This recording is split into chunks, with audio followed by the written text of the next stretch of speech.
Assalamualaikum warahmatullahi wabarakatuh.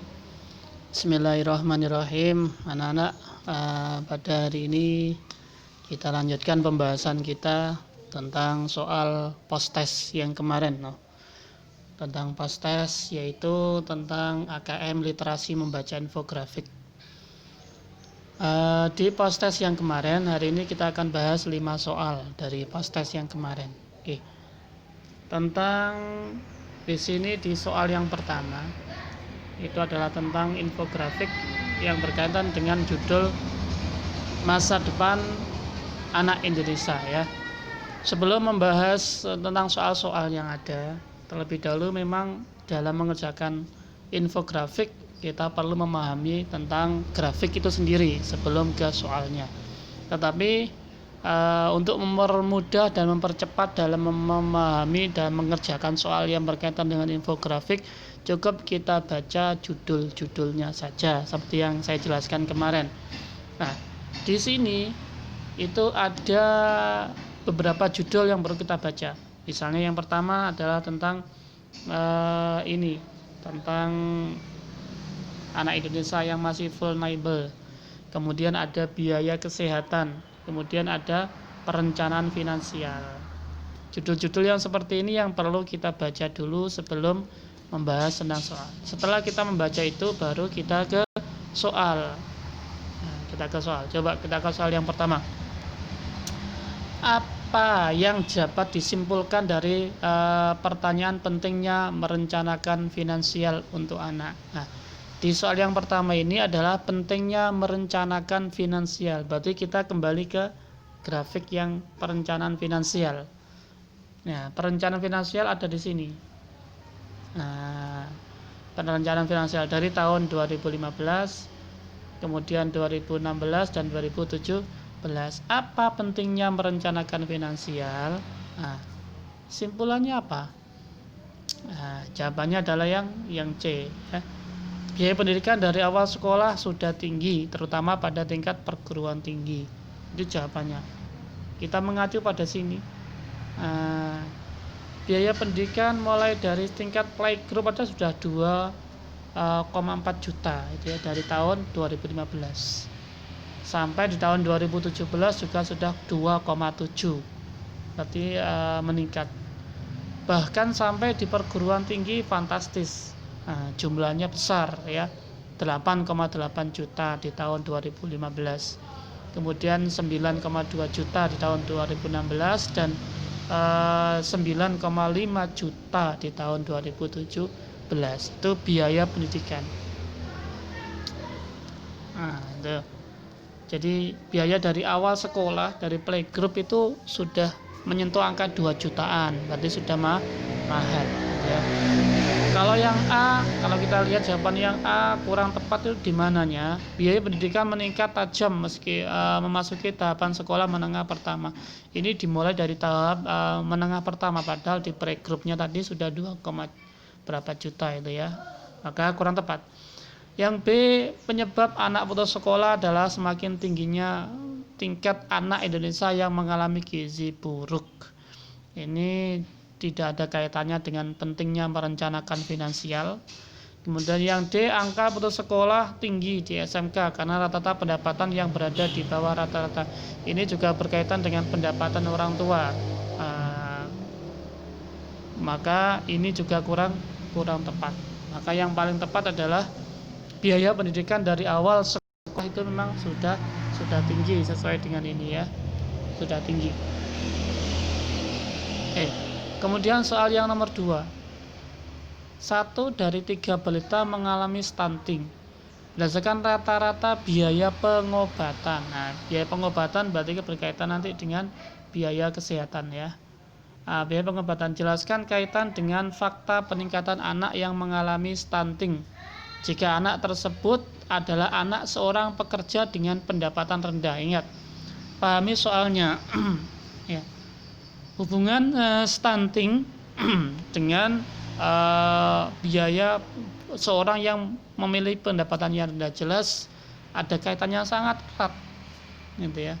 Jika orang itu penghasilannya kecil, maka untuk memenuhi kebutuhan gizi anak juga akan minim, kadang-kadang kurang, maka berpengaruh kepada kesehatan anak. Stunting itu adalah anak yang mengalami gizi buruk, itu disebut dengan stunting.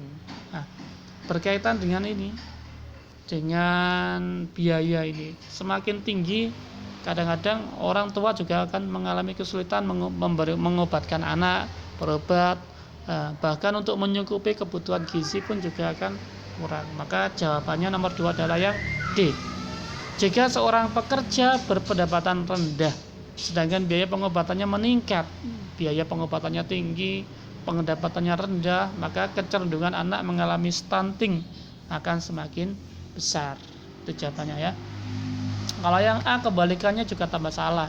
Jika seorang berpendapatan tinggi, kalau sudah penghasilannya tinggi, saya yakin untuk memenuhi kebutuhan berobat anak, memenuhi gizi anak juga akan semakin mudah. Maka yang A salah. Yang B, biaya kesehatan semakin tinggi hingga orang tua berpendapatan rendah tidak mampu memenuhi kebutuhan berobat anak.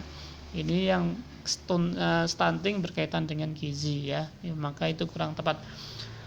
Anak stunting dikarenakan faktor orang tua yang kurang perhatikan kesehatan anak, ya, kesehatan gizinya anak mirip-mirip.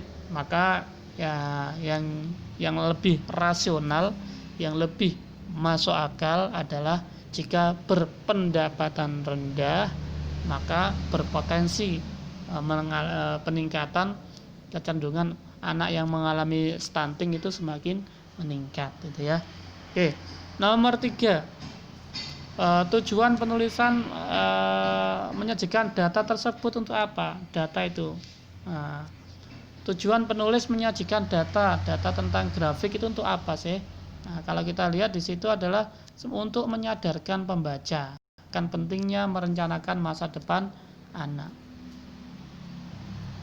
Yang B, memperingatkan orang tua akan biaya stunting terhadap masa depan anak, juga tidak tepat. Jadi yang benar adalah yang A, menyadarkan agar kita sadar bahwa merencanakan masa depan anak itu perlu sekali, gitu ya. Masa depan anak Indonesia perlu direncanakan karena dari tahun ke tahun pasti biaya kesehatannya meningkat, kemudian biaya pendidikannya juga meningkat. Maka ini memberikan kesadaran kepada orang pembaca untuk mempersiapkan masa depan anak dengan baik. Oke. Pertanyaannya nomor 4, nada menyampaikan penulis. Nada penyampaian penulis berkaitan dengan informasi ini. Informasi ini adalah real ya, dari tahun 2015, 16, 17. Kemudian juga ada data-data, ada angka-angka yang disebutkan, mulai dari biayanya, mulai dari biaya pendidikan, biaya kesehatan, disebutkan dari angka-angka. Maka ini adalah bertujuan untuk apa? Meyakinkan, gitu ya. Bukan untuk nada negatif atau mengkritik atau netral, bukan, tapi meyakinkan bahwa mempersiapkan masa depan anak itu perlu direncanakan, ya, perlu direncanakan. Oke, yang nomor 5, jika seorang ibu memiliki dua orang anak yang bersekolah di tingkat SD dan SMA di tahun 2017, berapakah banyak peningkatan biaya? Ditanyakan banyaknya peningkatan biaya di tahun 2017 dari SD ke SMA, maka perlu kita lihat dari SD ke SMA ya. SD-nya 2 juta itu di tahun 2017, kemudian SMA-nya 2,7 juta. Berapa peningkatan dari SD ke SMA?